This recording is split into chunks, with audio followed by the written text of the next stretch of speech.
के तरीके से हम अपना सिटीजनशिप अमेंडमेंट एक्ट के खिलाफ अपना आंदोलन फिर से रीस्टार्ट करेंगे।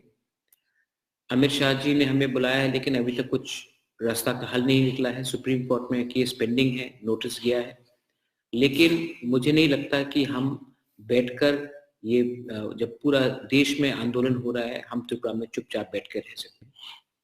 तो मैंने सबको रिक्वेस्ट किया है, यहाँ में जो यहाँ में नहीं है उनको भी मैंने रिक्वेस्ट किया है कि हम अपना आंदोलन शुरू रखें शांति से, जहाँ में हमें अपने आम जनता के ऊपर कष्ट नहीं होना चाहिए, कम्युनल नहीं होना चाहिए। हमारा ये जो आंदोलन है कोई जाति के खिलाफ नहीं है, कोई भाषा के खिलाफ नहीं है, कोई कम्युनिटी के खिलाफ नहीं है, ये हमारे अधिकार के लिए है। तो हम अपना आंदोलन शुरू कर रहे हैं। और मैं और एक बात कहना चाहता था, ये विस्तार में मैं आपको प्रेस कॉन्फ्रेंस में रख के सबको बोलूँगा। सब लोग कह रहे हैं कि मैं अपना पॉलिटिकल पार्टी शुरू कर रहा हूँ, ये कर रहा हूँ। मैं आज तक नहीं कहा कि मैं पॉलिटिकल पार्टी शुरू कर रहा हूँ, लेकिन हाँ, मैं आपको एक थोड़ा सा इंसाइट देना चाहता हूँ कि मैं अपना एक नया संगठन शुरू कर रहा हूँ, जिसका नाम the indigenous progressive regional alliance है। उसका अगर आप अब्रिविएशन देखेंगे तो मतलब होता है Tipra, the indigenous progressive regional alliance, Tipra.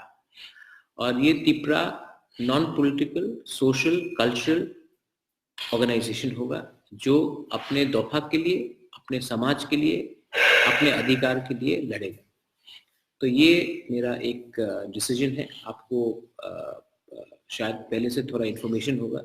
हमारे यहाँ में इतने सब लोग हैं, मैं सबको इंट्रोड्यूस करा देता हूँ। और भी हैं जो आज आए नहीं हैं। यहाँ में सब लोग हैं,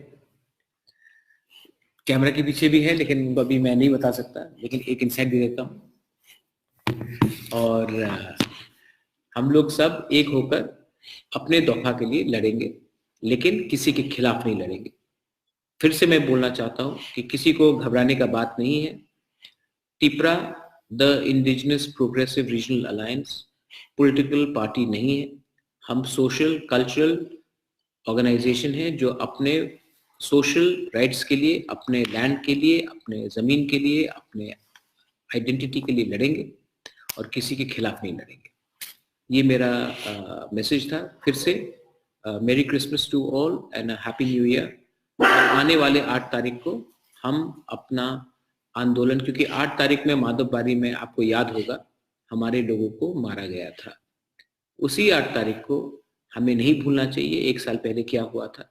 और हम उसी दिन फिर से अपना आंदोलन शांति से स्टार्ट करेंगे।